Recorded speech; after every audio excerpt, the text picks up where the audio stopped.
Hello friends, সবাইকে অনেক অনেক শুভেচ্ছা জানিয়ে আমি আইরিন পারভিন চলে এলাম আরও একটি রান্নার ভিডিও নিয়ে। আজকে করে দেখাবো টমেটো দিয়ে একটা রেসিপি।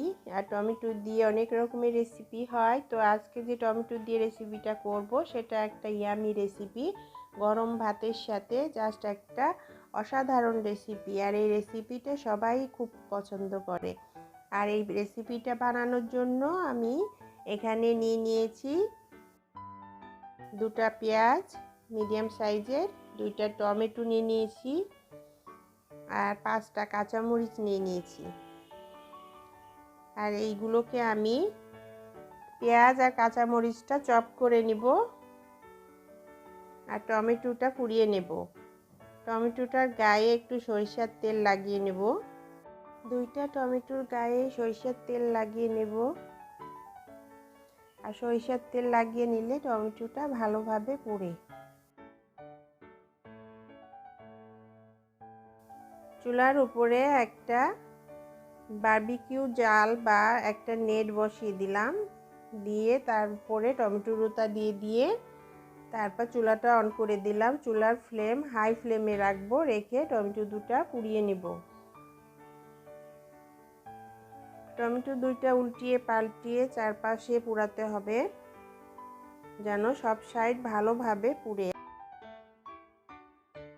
আর অন্যভাবে টমেটো পোড়ানো যায়, তাওয়া বসিয়ে তাওয়ার উপরে টমেটো দিয়ে তারপর ঢাকনা দিয়ে ঢেকে লো ফ্লেমে রেখে টমেটো পোড়ানো যায়। আবার টমেটো সিদ্ধ করে নেওয়াও যায় পানিতে দিয়ে। এভাবে যদি নেটের উপরে দিয়ে পোড়ায় তাহলে চুলার ফ্লেমটা হাই ফ্লেমে দিয়ে পোড়াতে হবে। তো আমরা 2-3 ভাবেই টমেটো পোড়াতে পারি, আবার টমেটো সিদ্ধ করে নিয়েও এই ভর্তাটা করতে পারি।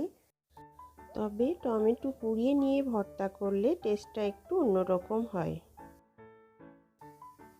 তো টমেটো দুটা পুরানো হয়ে গেছে, এখন আমি চুলা বন্ধ করে টমেটো দুটা উঠিয়ে নেব, নিয়ে ঠান্ডা করে নিব।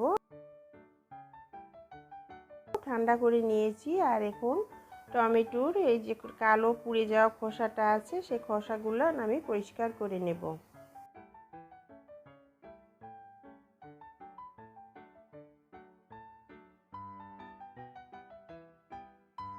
পরিষ্কার করে নেওয়া হয়ে গেছে। এবার এখানে আমি কুচি করে রাখা ধনেপাতা, কুচি করে রাখা পেঁয়াজ, কাঁচামরিচ কুচি দিয়ে দিলাম। আর কাঁচামরিচ আর পেঁয়াজটা একটু বেশি করে দিব, তাহলে ভর্তাটা খেতে খুবই টেস্ট হয়। আর হাফ চামচ লবণ অ্যাড করে দিলাম, আর 1 টেবিল চামচ সরিষার তেল এখানে দিয়ে দিলাম। দিয়ে এবার পেঁয়াজ আর কাঁচামরিচটা হাত দিয়ে ভালো করে আগে চটকিয়ে নেব। আর এভাবে চটকিয়ে নিলে কাঁচামরিচের ঝালটা বের হয়ে পেঁয়াজের সাথে মিশে যায়। তারপর এভাবে আস্তে করে পেঁয়াজ কাঁচামরিচটা ভালো করে মিক্স করে নিয়ে তারপর টমেটোটার সাথে আস্তে করে মিশিয়ে নেব। ভর্তা খেতে সবাই পছন্দ করে, আর এই ইয়ামি ভর্তাটা এতটাই টেস্টি বলে বোঝানো যাবে না। দেখুন বন্ধুরা, ভর্তাটা হয়ে গেল। এটা একটা সার্ভিং প্লেটে সার্ভ করে দিব। দেখতে যেমন সুন্দর, এটা খেতেও অসাধারণ। এই ভর্তাটা দিয়ে 1 প্লেট ভাত খেয়ে ফেলা যায়, আর তরকারি প্রয়োজন পড়ে না। বন্ধুরা, আমার এই রেসিপিটা যদি ভালো লেগে থাকে তাহলে আমার চ্যানেলটিকে একটা সাবস্ক্রাইব করে ফেলুন, তাহলে পারে নতুন নতুন রান্নার রেসিপির নোটিফিকেশন আপনার কাছে পৌঁছে যাবে। আর আপনার একটা সাবস্ক্রাইব আমার চ্যানেলটিকে অনেক দূর এগিয়ে নিয়ে যেতে পারে। ভালো লাগলে কমেন্টস করে জানান। সবাই সুস্থ থাকুন, ভালো থাকুন। আরও নতুন কোনো রেসিপিতে আপনাদের সাথে দেখা হবে। আল্লাহ হাফেজ।